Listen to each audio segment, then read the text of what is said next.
Olá, boa tarde a todos. Estamos iniciando Sala de Entrevistas dessa tarde com a presença da psicóloga Mariana Barros. Hoje vamos falar sobre um tema muito importante e atual, a ansiedade infantil. A gente vai discutir os sinais de ansiedade nas crianças, como os pais podem identificar e lidar com a questão, além de estratégias para ajudar as crianças a enfrentarem esse desafio.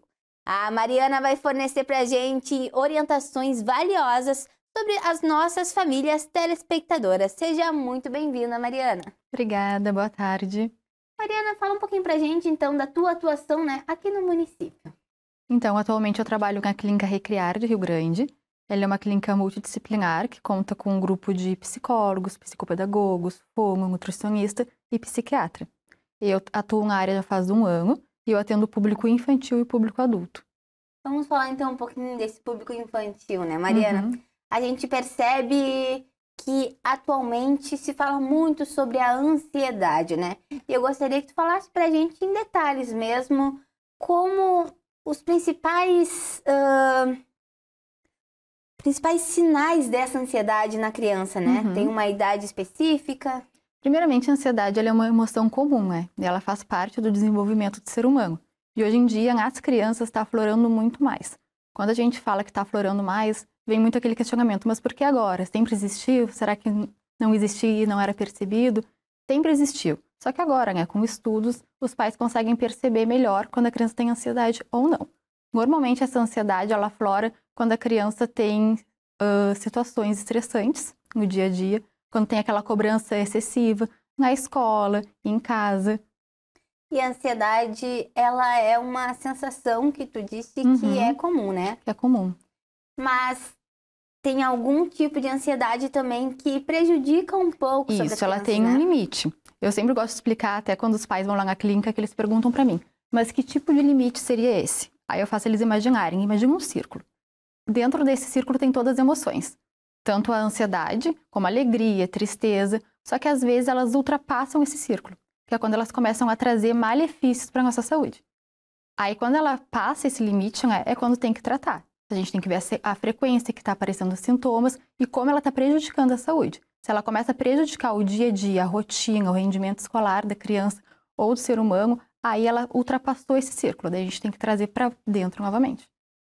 E no teu consultório, Mariana, o que tu percebe? Qual é a idade mais comum, que aparece a ansiedade? Desde muito novinho, naquela fase que eles já estão entendendo mais um pouco sobre as coisas? A partir dos 5 anos. Que na minha percepção, o número de pacientes que eu atendo, a partir dos 5 anos é o que eu vejo com mais frequência que possuem ansiedade. Mas tem crianças, às vezes, menores que têm os sintomas também. E com 5 anos, nessa faixa etária ali, fala um pouquinho desses sintomas que essas crianças mostram, que os pais percebem para buscar ajuda. Agitação, isolamento social, roer a unha é muito comum. Dor de cabeça, uma teimosia fora do normal, que tem um limite da teimosia. Compulsão alimentar, ou simplesmente a perca total de apetite. Algumas crianças acabam se urinando com frequência maior no período noturno na cama. Então, acaba acontecendo isso muito frequentemente, e não só de vez em quando. Então, os pais percebem que tem alguma coisa errada. E com 5 anos, qual é o desenvolvimento dessa criança com 5 anos? Com 5 anos, em qual sentido? O desenvolvimento de uma criança sem ansiedade, para o pai conseguir, identificar e fazer essa diferença de uma criança que tem uma ansiedade dentro do esperado, normal. Do normal, e uma criança que está aflorando essa ansiedade. Acaba sendo bem difícil, porque a maioria dos pais acabam achando que é comum da idade. Urinou, foi um escape, tá muito agitada, é normal, teve um dia estressante, tá roendo a unha, tudo uma faixa etária da idade. Mas eles acabam vendo isso normalmente quando a criança começa a se isolar. Começa a se isolar de casa, começa a se isolar, tudo que ela fazia antes, ela deixa de fazer. Então eles começam a perceber que não tá dentro da faixa etária normal. É diferente vou dar um exemplo breve. Tem um aniversário para ir. A criança fica um pouco ansiosa, aquele nervosismo, vai ver os amigos, vai brincar. Simplesmente a criança que sempre fazia isso, simplesmente agora se isolar. Não quer mais brincar, não quer ir no aniversário. Então eles começam a perceber que aquela ansiedade que é um pouquinho normal, acaba vindo com medo. E tu falou também das birras excessivas, Mariana? E é muito comum crianças nessa idade também fazerem birras, né? Mas o diferencial dessas birras que os pais podem analisar e pensar que a criança só tá fazendo manha. Sim, que às vezes vem esse questionamento muito na clínica, né? Ela tá fazendo birra muito excessiva, eu quero saber o que que é. E a gente, ao longo das sessões, vai descobrindo, não, ela tá tendo crise de ansiedade. Como é que tá a rotina dessa criança? O que que foi que mudou? Porque normalmente, né, a rotina do dia a dia é difícil perceber. Porque nessa faixa etária de idade, a criança tem muitas emoções ao mesmo tempo, ela não consegue identificar o que que é o que ela tá sentindo. Então, qual é a maneira dela mostrar que tá incomodada com algo? É explodindo. Então, ela acaba fazendo pequenas coisas que os pais acabam percebendo. E eu acho importante também a gente falar sobre a rotina, né? Porque a rotina, para uma criança, é muito importante, assim como para um adulto, né? E fala um pouquinho pra gente, então, sobre a importância de manter uma rotina com as crianças, dentro de casa, e como isso pode impedir de ter uma ansiedade logo ali, né? O que eu gosto muito de trabalhar na clínica com os pais, com as crianças, é fazer um cronograma diário. Esse cronograma a gente monta, né, com os afazeres que a criança tem que fazer, com as obrigações e com recompensas. Ela acaba criando uma rotina de acordar no horário certo, televisão, que hoje em dia as telas é algo principal, assim, ó, que causa muita ansiedade. Que as crianças, é a geração, a gente entende que é a geração que as crianças estão nas telas, mas isso acaba criando mais ansiedade ainda. Então, nesse cronograma acaba colocando uma limitação.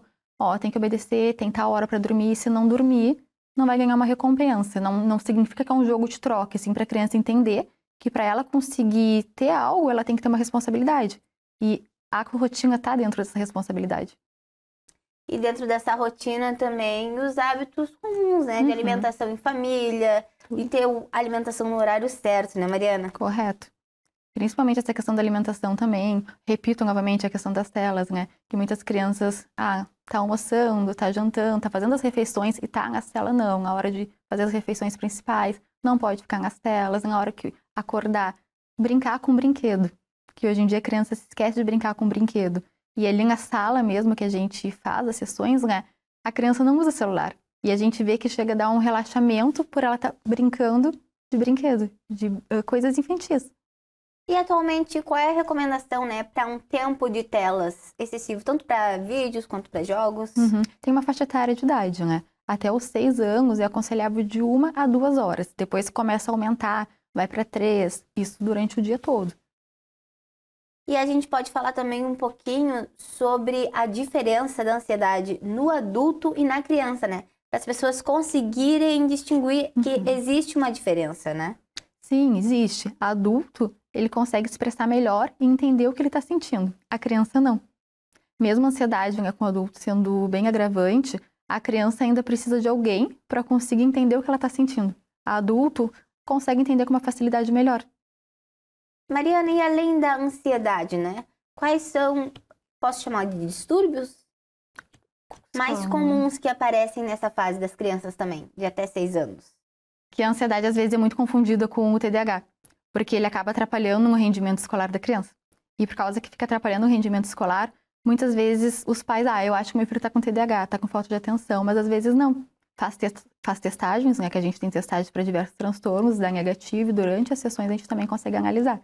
Então, a ansiedade, ela mexe em tudo na tua vida, principalmente com o teu rendimento escolar, na tua forma que tu lida com as coisas, acaba ficando estressante, às vezes fica uma criança mais agressiva, uma criança que não consegue ficar de acordo com as regras, não consegue escutar a palavra não. Escutar a palavra não já é algo assim, que desestabiliza ela por total.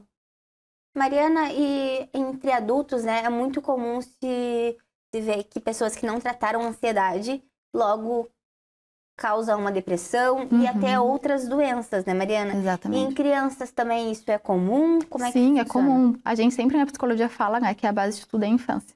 Se na infância tu acaba não organizando essas questões sentimentais, essas emoções, tu acaba crescendo, né, e fica com frustrações pra ti.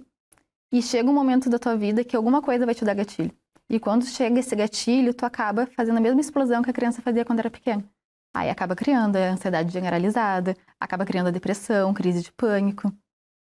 E como é que funciona o tratamento, né, nesses pequenos?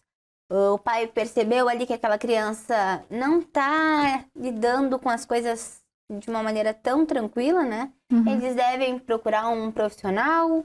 Sim. Conta pra gente. O aconselhável é procurar, né, um psicólogo Às vezes a escola acaba, como passa mais tempo com a criança, acaba orientando os pais, ó, por que não procura um profissional, um psicólogo? Chegam muitos pais, né, responsáveis lá pra gente, com essa queixa, dizendo, a escola fez uma queixa, a escola recomendou, então eles vão através da gente, né? Tá certo. Mariana, a gente está chegando ao final desse primeiro bloco, mas já estamos de volta para continuar nossa conversa. Bom. Até logo.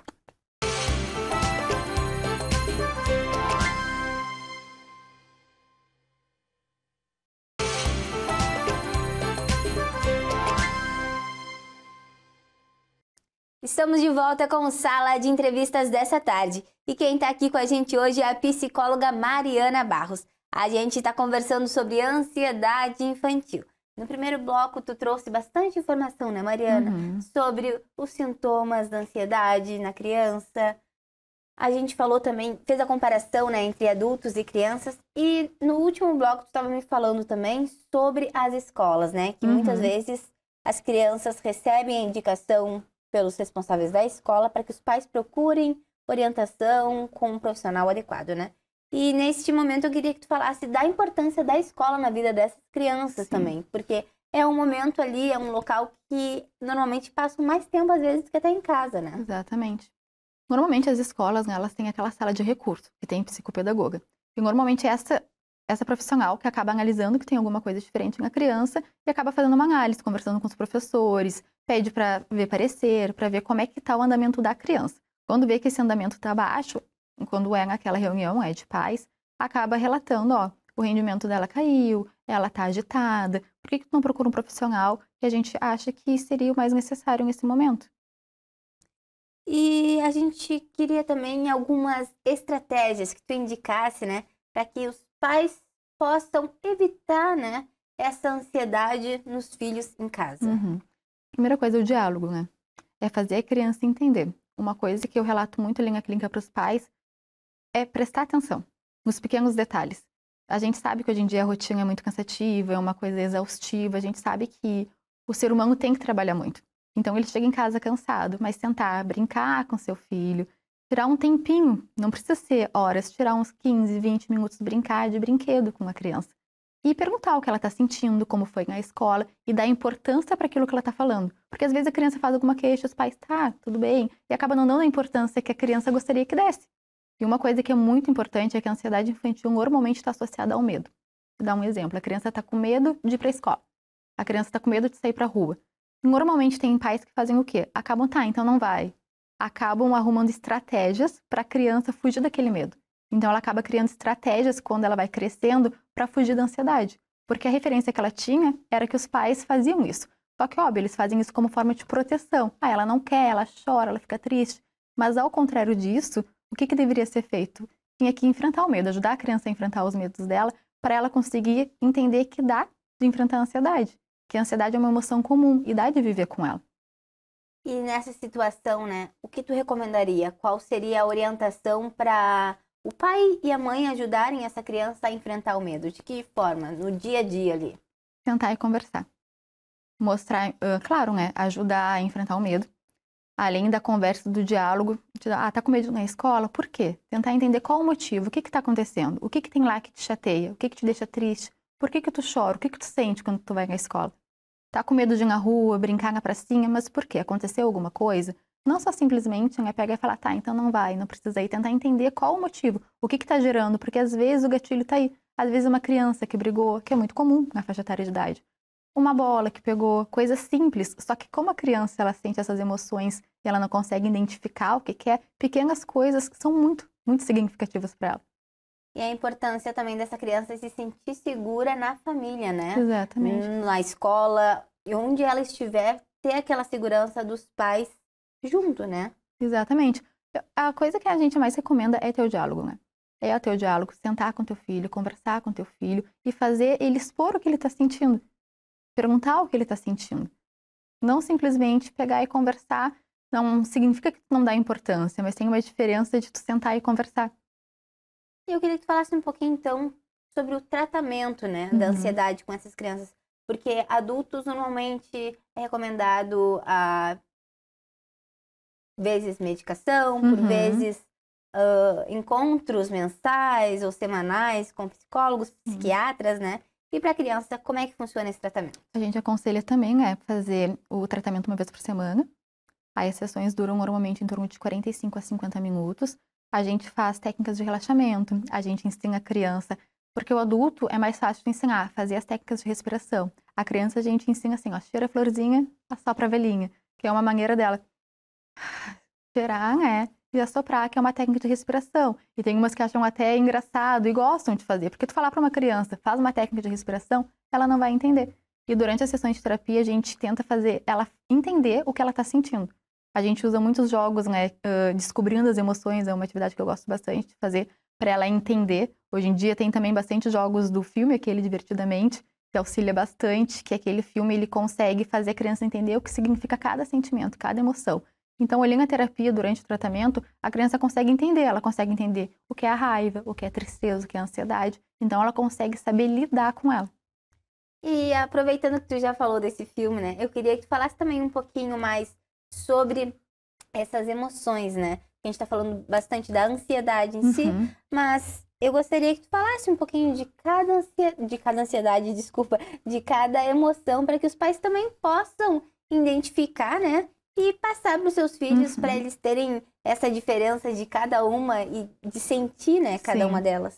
Depende muito do espaço que a criança vive, né? Como é a escola, como é o tratamento em casa, para saber identificar o que ela está sentindo naquele momento. Às vezes a criança está realmente triste e não significa que ela está ansiosa, ela está triste. Simplesmente aconteceu algo que ela não gostou e ela ficou chateada, como qualquer pessoa, como qualquer adulto. Ela não vai ficar triste o tempo todo, assim como ela não vai ficar feliz o tempo todo, ela também não vai ficar ansiosa o tempo todo.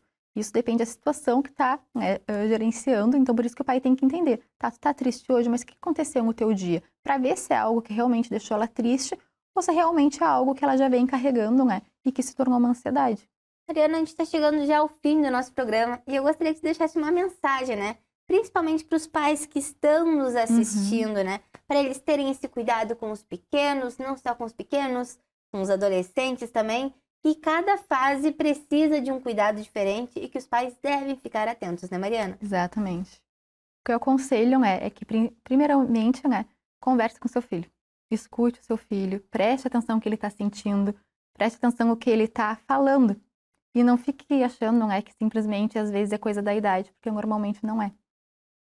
Muito obrigada pela tua presença aqui hoje, Mariana. Obrigada. E para você que me assiste aqui, se você ainda não nos segue no Instagram, é @TV O Farol do Sul. Você pode enviar mensagens e acompanhar os nossos bastidores.